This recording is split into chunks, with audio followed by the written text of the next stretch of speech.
Hey there. Subscribe to my channel. And also press this bell icon. अरे दीक्षा बेटा, तुम अभी तक तैयार नहीं हुई? मम्मा, मैं आपके पास नहीं रह सकती क्या? शादी करना जरूरी थोड़ी ना है। बेटा, लड़कियां तो पराया धन होती हैं, उन्हें तो दूसरे घर जाना ही होता है। अब मुझे भी तो तुम्हारे पापा शादी करके ही लाए थे ना। लेकिन मम्मा। बेटा टेंशन मत लो, आपके पापा ने देखा है उनको, लड़का बिजनेसमैन है, तुम्हें बहुत खुश रखेगा। देखना, तुम्हारी शादी भी हम धूमधाम से करेंगे, तेरे चाचा जी की तरह नहीं, जिन्होंने अपनी बेटी की शादी में कुछ भी नहीं दिया था। चलो अब उठो और जल्दी से तैयार हो जाओ, लड़के वाले आते ही होंगे। अरे मास्टर जी, बड़ी भाग्यशाली है आपकी बेटी, जो हमारे लड़के और फैमिली दोनों को पसंद आ गई। इससे पहले ना जाने कितनी लड़कियां देखी इसने, पर इसे कोई पसंद ही नहीं आई आज से पहले। बड़ी ही समझदार और संस्कारों वाली है हमारी बेटी। हमारा बेटा भी किसी मामले में कम नहीं है, लाखों में एक है हमारा लाल जी। ये तो और भी अच्छी बात है। वाह भाई वाह, दोनों ही बच्चे पढ़े लिखे और संस्कारी हैं। इससे बड़ी खुशी की बात और क्या होगी हमारे लिए। तो फिर देर किस बात की, कुंडलियां मिलवाकर शुभ मुहूर्त निकलवाइए। जी बिल्कुल। अच्छा तो मास्टर जी, बच्ची से पूछ के बता देना, चलते हैं।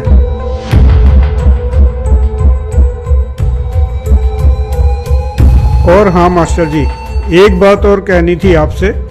वैसे तो हमारी कोई डिमांड है नहीं, आपने हमारा स्टेटस तो देखा ही है, उसका जरूर ध्यान रखना, क्योंकि लोग हमसे कुछ ज्यादा की उम्मीद रखते हैं। देखिए मास्टर जी, आपने जो निशा बेटी की शादी में दहेज दिया था उतना तो आप देंगे ही। बाकी मेहता जी, वो गाड़ी वाली बात एक बार उन बेटे से और पूछ लीजिए, उनको कौन सी गाड़ी पसंद है, लगे हाथ मास्टर जी को बता भी देंगे। अरे वो तो मास्टर जी देख ही लेंगे। बाकी मास्टर जी, लेने से पहले एक बार पूछ जरूर लेना। जी मेहता जी जरूर, हम अपनी हैसियत से भी कुछ ज्यादा करने की कोशिश करेंगे। अच्छा तो ठीक है मास्टर जी, चलते हैं। नहीं नहीं भाई साहब, खाना तो तैयार है, आप खा के ही जाइए। अरे नहीं नहीं जी, माफ करना, आज हम जल्दी में हैं, किसी रिश्तेदार के यहाँ जाना है, फिर कभी। देखिए मास्टर जी, आपने जो निशा बेटी की शादी में दहेज दिया था उतना तो आप देंगे ही। बाकी मेहता जी, वो गाड़ी वाली बात एक बार उन बेटे से और पूछ लीजिए, उनको कौन सी गाड़ी पसंद है।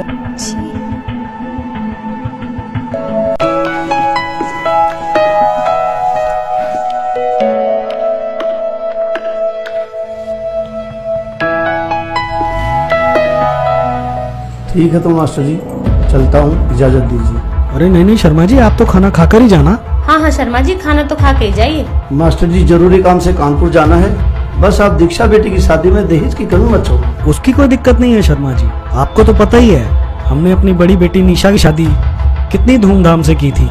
हमारी बेटी सुखी रहनी चाहिए, हमें कोई दिक्कत नहीं है दहेज देने में। देखो मास्टर जी, उन्होंने मुझे कहा दहेज की बात करने को, सोचा आपको बता दूं ताकि बाद में कोई दिक्कत नहीं हो।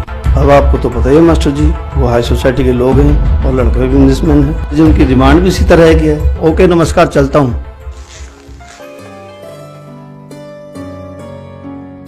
अरे बेटा, अब क्या हुआ तुम्हें?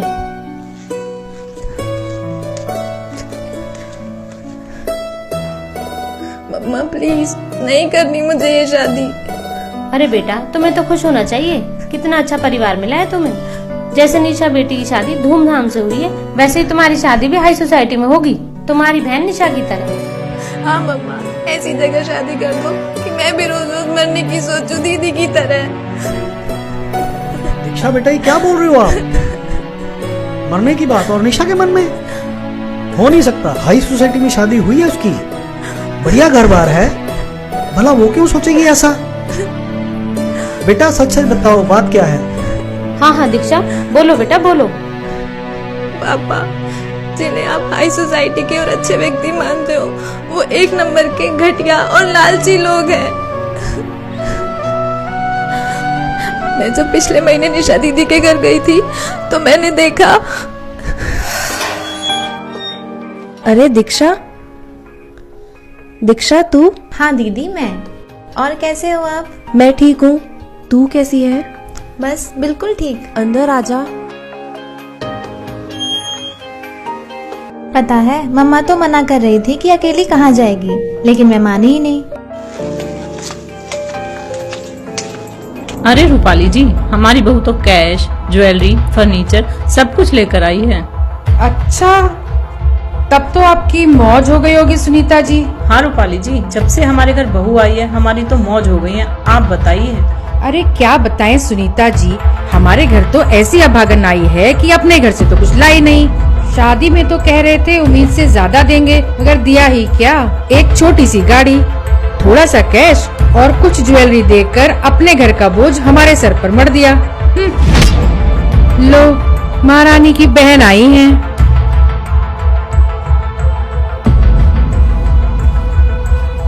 नमस्ते मौसी जी। नमस्ते मौसा जी।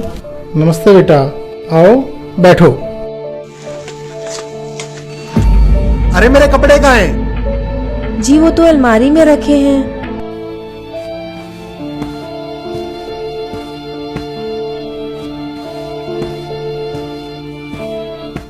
अरे अभी तक कपड़े प्रेस नहीं किए, तुमसे कोई काम ठीक से नहीं होता। अब मैं बाहर क्या पहन कर जाऊं? जी अभी करती हूँ।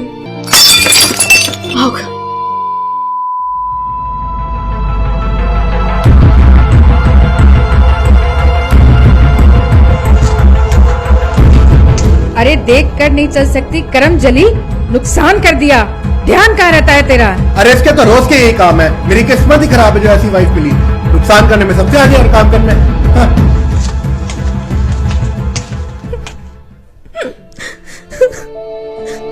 दीक्षा बेटा, काम करने के तरीके से पता लगता है कैसे संस्कार मिले हैं इसको। विक्रम के बहुत रिश्ते आए थे। जी बिल्कुल, हमारी तो मती मारी गई थी, विक्रम को ये पसंद आई।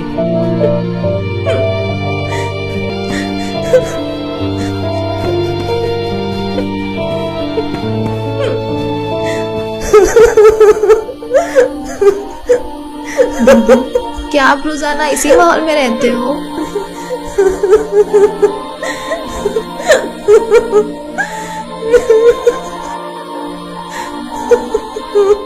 मैं क्या बताऊं दीक्षा, मैं अपनी तरफ से हर कोशिश करती हूँ इन सबको खुश रखने की।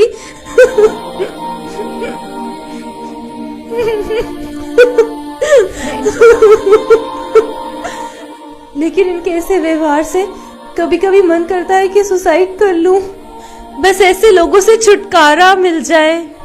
नहीं दीदी, नहीं दीदी, ऐसी बातें मत बोलो। दीक्षा, तुम्हें मेरी कसम, तुम मम्मी पापा को ये बात नहीं बताओगी, नहीं तो वो लोग बहुत परेशान हो जाएंगे। कितने अरमानों से उन्होंने मेरी शादी की थी।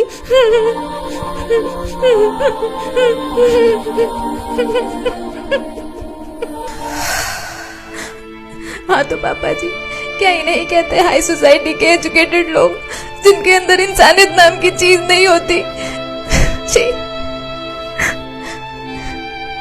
बाहर में जाए ऐसी सोसाइटी। बस दीक्षा, बस करो। अपने हिसाब से हमने रिश्ता अच्छा ही देखा था, और क्या नहीं किया हमने निशा की शादी में। लेकिन तो तुम क्या चाहती हो? तुम्हारे चाचा की तरह ऐसे समाज में तुम्हारी शादी कर दूं जो किसी रीति रिवाज को नहीं मानते? माफ करना पापा जी, लेकिन कौन से रीति रिवाजों को मानने की बात कर रहे हैं आप? इन रीति रिवाजों को मानने वाले लोगों ने ही तो दीदी जैसी लाखों लड़कियों को इतना प्रताड़ित कर रखा है कि वो आत्महत्या करने पर मजबूर हो जाती हैं। और रही बात मीनाक्षी दीदी की, तो मैं आपको उनकी सच्चाई बताती हूँ कि चाचा जी ने किस सोसाइटी में शादी की है अपनी बेटी की।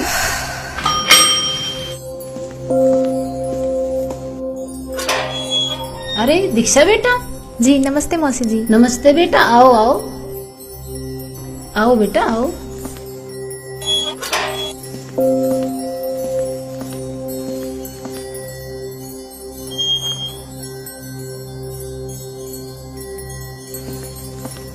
अरे मीनाक्षी, देखो तो जरा कौन आया है।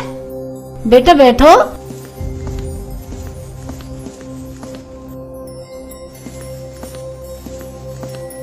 जी मम्मी जी। अरे दीक्षा, तुम? हाँ दीदी, मैं। और कैसे हो आप? मैं बिल्कुल ठीक हूँ, तू अपनी सुना? एकदम फर्स्ट क्लास। और घर पर सब कैसे हैं? ताऊ जी, ताई जी? सब एकदम ठीक है। आ जाओ बैठो। तूने तो मुझे सरप्राइज ही कर दिया बगैर बताए आकर। अरे मम्मी जी आप बैठिए, आप बैठो, आ जाओ।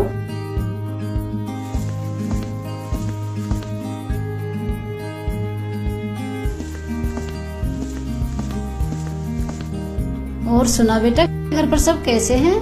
जी सब बढ़िया। आप बताओ, आप कैसे हो? बस बेटा परमात्मा ने मौज कर रखी है। मीनाक्षी देखना बेटा गेट पर कौन है। जी मम्मी जी देखती हूँ।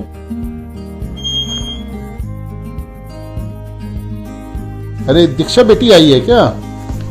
नमस्ते मौसा जी। नमस्ते जीजू। नमस्ते बेटा, बैठो बैठो आप। और कैसे हो बेटा? जी बिल्कुल ठीक। और दीक्षा क्या कुछ चल रहा है आजकल? कुछ नहीं जीजू, आईएएस की तैयारी कर रही हूँ। ये तो बहुत ही अच्छी बात है।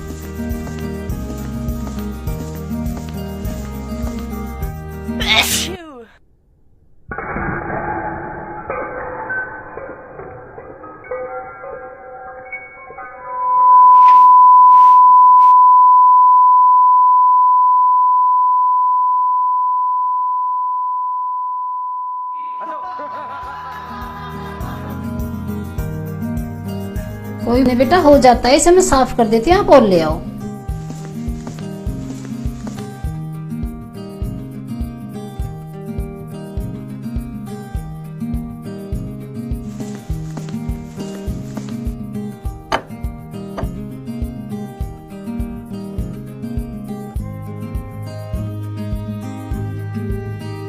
और दीक्षा बेटा पापा ठीक है? जी मौसा जी। मीनाक्षी बेटा, दीक्षा बेटा को अपने कमरे में ले जाओ। दूर से आई है, थक गई होगी, आराम कर लेगी। जी पापा जी। चलो दीक्षा।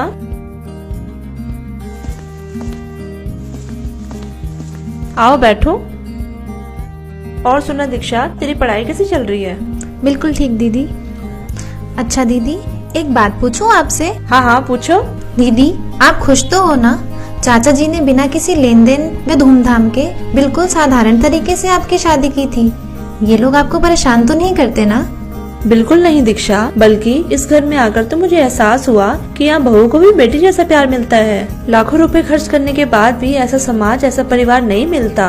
और हाँ, ऐसा नहीं कि पापा ने कुछ देना नहीं चाहा, वो तो पहले से ही मेरी शादी में बहुत कुछ देना चाहते थे, लेकिन इनकी फैमिली ने दहेज के लिए साफ मना कर दिया कि हमें कुछ नहीं चाहिए। ओह अच्छा। पहले तो हमें लगा कि ये लोग वैसे ही मना कर रहे हैं, दहेज तो देना ही है, लेकिन फिर हमें पता चला कि संत रामपाल जी के शिष्य हैं और दहेज लेना उन्होंने मना कर रखा है। फिर उन्होंने हमें एक बुक दी, जीने की राह, और कहा कि हम अपने संत रामपाल जी के नियमों को नहीं तोड़ सकते। फिर पापा जी ने भी हाँ करनी पड़ी। अच्छा दीदी एक बात बताओ, क्या आपने भी संत जी से नाम दीक्षा ले ली? हाँ दीक्षा, अब मैंने भी संत रामपाल जी से नाम ले लिया है।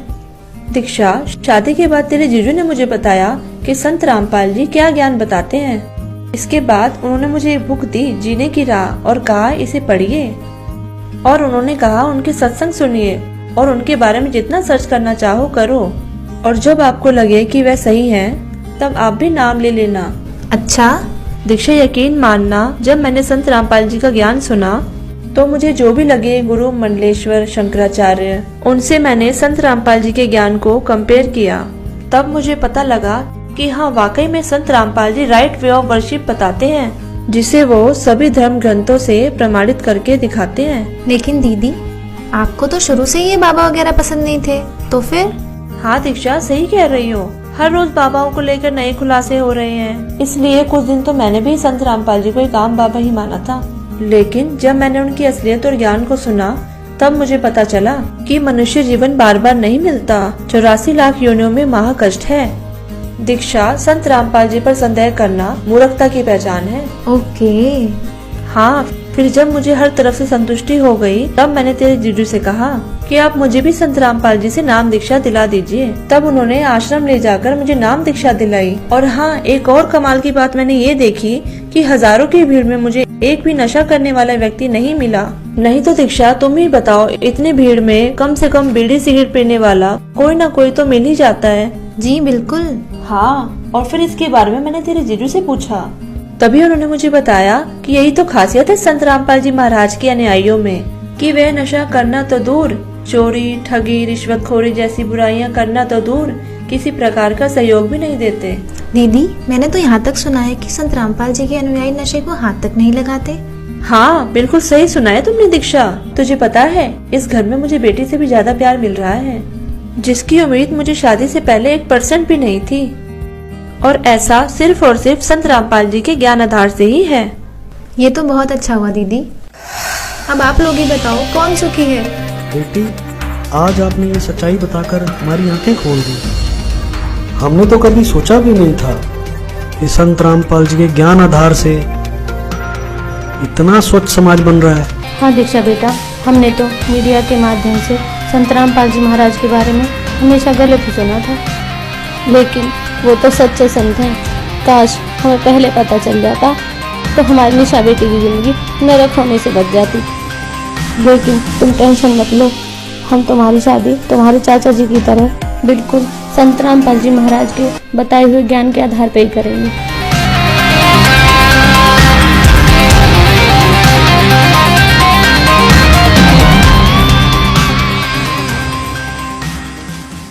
तो परमात्मा की शरण में आने के बाद वही विवाह आज आप देख रहे हो। उस परमेश्वर की कृपा से परमात्मा ने हमारा ज्ञान हटा दिया। यहाँ पर बच्चों का विवाह करा दिया जाता है और 5-7 भगत उनके रिश्तेदार आते हैं, घर वाले, और यहाँ आश्रम में उनका 10 रुपये खर्च नहीं होता। सिंपल रोटी जो रोज हम बनाते हैं वही खाएंगे। ये ड्रामाबाजी हमने नहीं करनी। बच्चों का संयोग परमात्मा जोड़ता है। हमारी इस नाटकबाजी से विवाह नहीं होता। विवाह तो मालिक ने कर रखा होता है।